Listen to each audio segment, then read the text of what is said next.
Film की शुरुआत होती है चाइना के मकाऊ शहर से, जहां एक बैंक में सोचे समझे और शातिर तरीके से डकैतों की गैंग डकैती को अंजाम दे रही है। डकैतों का ये हाईटेक गैंग बैंक के एक ऐसे लॉकर को निशाना बना रहा है जिसमें $500 मिलियन की क्रिप्टो करेंसी के डॉक्यूमेंट्स रखे हुए हैं। वहीं पुलिस के पास भी एडवांस टेक्नोलॉजी की कोई कमी नहीं थी। वो तुरंत अपनी ऑन फील्ड टीम को बैंक की तरफ रवाना कर देते हैं। वहीं पुलिस हेडक्वार्टर में मैडम वांग के मास्टर प्लान के तहत निगरानी टीम डकैतों की हरकतों पर नजर रखने के लिए अपनी सबसे advance AI powered surveillance system Sky Eye को एक्टिवेट कर देती है। लेकिन यहाँ पर हैरान कर देने वाला एक खेल होता है। निगरानी टीम को स्क्रीन पर साफ दिखता है कि पुलिस ने डकैतों को चारों तरफ से घेर लिया है, लेकिन असल में वो सिर्फ कैमरों का एक भ्रम था। हकीकत में पुलिस टीम और उनका कैप्टन वू जब वहाँ पहुँचते हैं तो उन्हें वहाँ कोई नहीं मिलता। गहराई से छानबीन करने पर पता चलता है कि उस गैंग में साइमन नाम का एक जीनियस हैकर शामिल है, जो उनके सबसे एडवांस सर्वेलेंस सिस्टम को हैक करके उल्टी सीधी फुटेजेस दिखाकर पुलिस को बेवकूफ बना रहा था।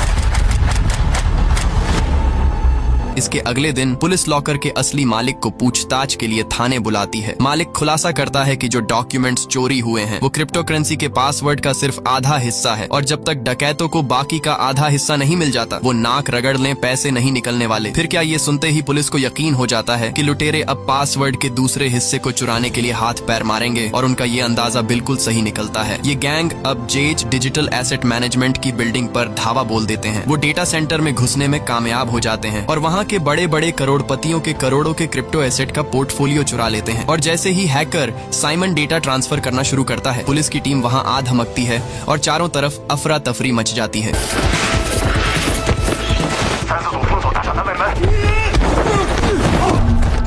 इस भगदड़ के बीच पुलिस टीम के कैप्टन वू को वो गैंग गन पॉइंट पर ले लेते हैं और मजबूरन पुलिस टीम को रुकना पड़ता है। लेकिन अंदर लिफ्ट में कैप्टन वू अकेले उन डकैतों पर टूट पड़ता है और एक बहुत ही जबरदस्त और खतरनाक फाइट होती है। लेकिन अफसोस कैप्टन वू उस गैंग से हार जाता है, और जैसे ही लिफ्ट बिल्डिंग की सबसे ऊपरी मंजिल पर पहुंचती है, डकैत पैराशूट खोलकर हवा में तैरते हुए वहां से फरार हो जाते हैं। कैप्टन वू भी हार मानने वालों में से नहीं था। वो चोरों का पीछा करने के लिए बिना सोचे समझे उस गगनचुंबी इमारत की छत से नीचे कूद जाता है और सीधा जंप कुशन पर गिरता है। उधर डकैतों का गैंगविन मकाऊ बिल्डिंग की छत पर लैंड करते हैं। वहां पहुंचते ही वो सिक्योरिटी टीम को पलक झपकते ही ढेर कर देते हैं और एक बार फिर वो पुलिस के CCTV कैमरों से गायब हो जाते हैं। और ये सब और किसी का नहीं बल्कि उसी हैकर साइमन का कमाल था। इसके बाद वो सब भेस बदलकर विन मकाऊ बिल्डिंग से रफ्फू चक्कर हो जाते हैं।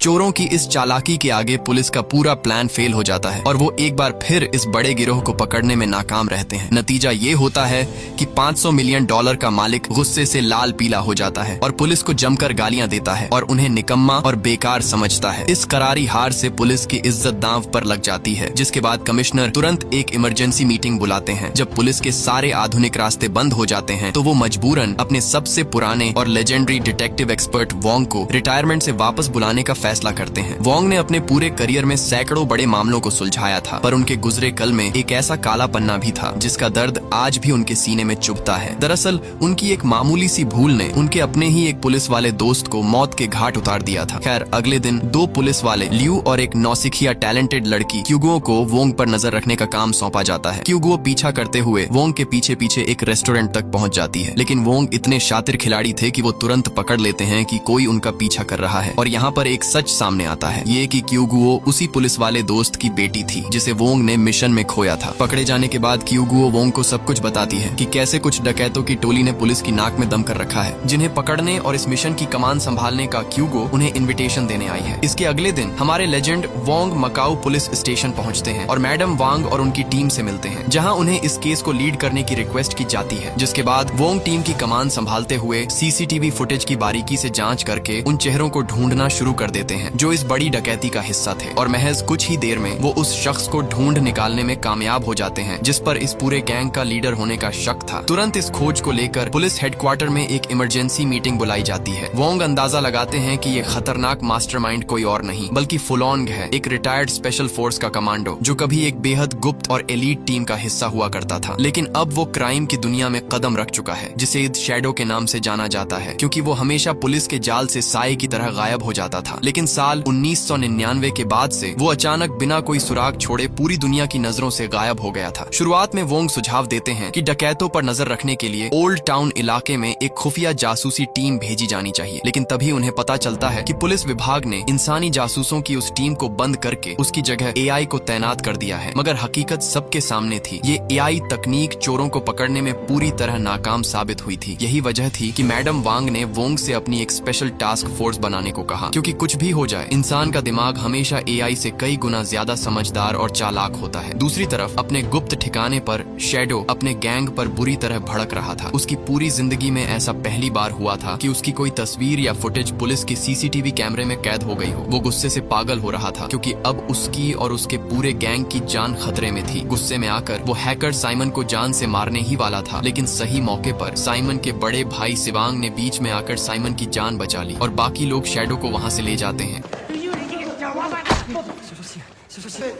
这之前有多危险啊！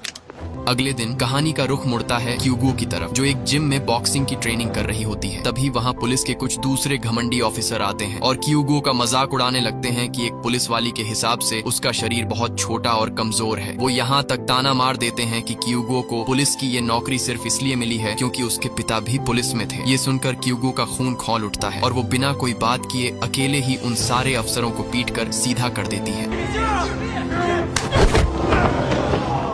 वहीं दूर खड़े वोंग क्यूगो के इस छोटा पैकेट बड़ा धमाका वाले रूप को देखकर खुश हो जाते हैं। दरअसल वोंग ने क्यूगो के पिता की मौत के बाद खुद से ये वादा किया था कि वो हमेशा क्यूगो की रक्षा करेंगे। खैर कुछ दिनों बाद वोंग अपनी इस नई सीक्रेट टीम के लिए लड़कों को चुनते हैं। इस स्पेशल टीम में लियू, क्यूगो जैसे और भी कई नए लड़के लड़कियां को शामिल किया जाता है। इसके बाद बिना कोई वक्त गंवाए अगले ही दिन इस टीम को एक बहुत ही प्यारा सा नाम दिया जाता है, एडोरेबल यूनिट, और इन्हें सीधे ग्राउंड पर उतार दिया जाता है। जिसके बाद ये सारे लोग ओल्ड टाउन के कोने कोने में भेस बदल कर फैल जाते हैं। कोई स्ट्रीट फूड बेचने वाला बनता है, कोई जोकर बनता है, तो कोई डिलीवरी बॉय और साइकिल चलाने वाला आम आदमी बन जाता है। इस टीम में ज्यादातर जेनजी होते हैं, इसलिए वोंग खुद गाड़ी में बैठकर इन नौसिखिया जासूसों को गाइड कर रहे होते हैं। लेकिन पूरे 12 दिनों तक दिन रात ओल्ड टाउन की छानबीन करने के बाद भी उनके हाथ कोई सुराग नहीं लगता। क्यूगो का गुस्सा 7वें आसमान पर पहुंच जाता है, क्योंकि जहां बाकी सारे लोग मैदान में रहकर जासूसी कर रहे थे, वहीं उसे सबसे बोरिंग काम मिला था, जैसे टैक्सी के अंदर बैठकर वोंग के साथ सिर्फ स्क्रीन पर नजर रखना। उधर अड्डे पर शैडो अपने गुंडों को आगे का प्लान समझा रहा था। वो इस नए मिशन को तैयार करने की जिम्मेदारी शातिर साइमन को सौंपता है, क्योंकि शैडो के खुद के अपराध करने के तरीके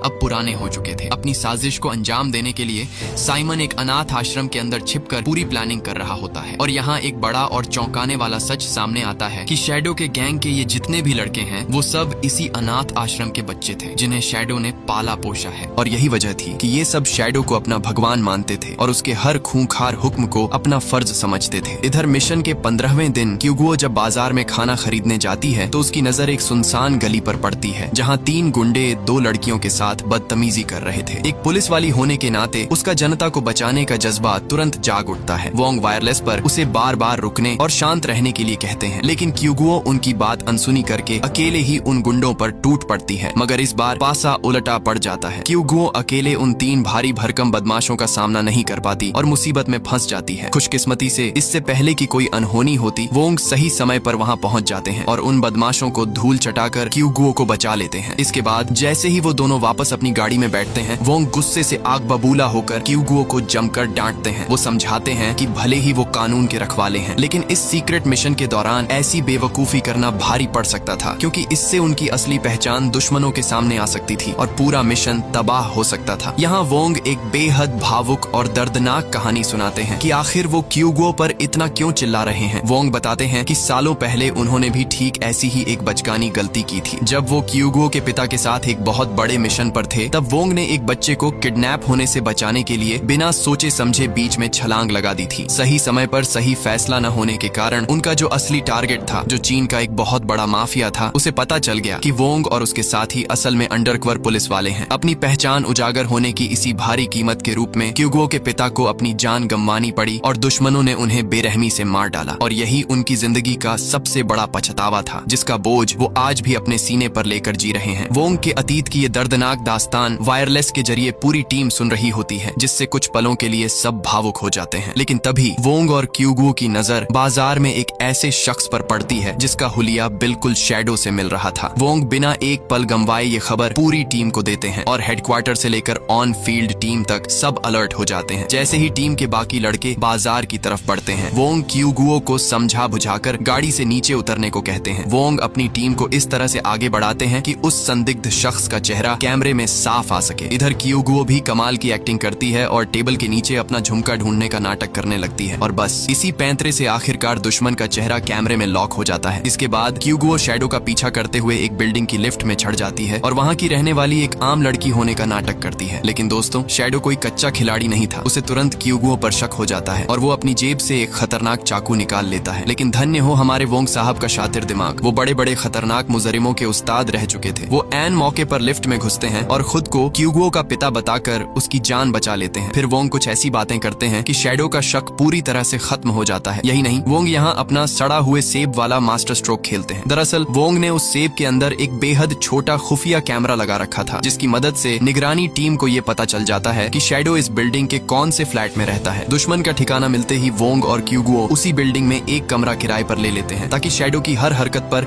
24 घंटे नजर रखी जा सके। बाकी टीम भी हाईटेक कैमरों की मदद से शैडो के कमरे के अंदर की एक एक गतिविधि को रिकॉर्ड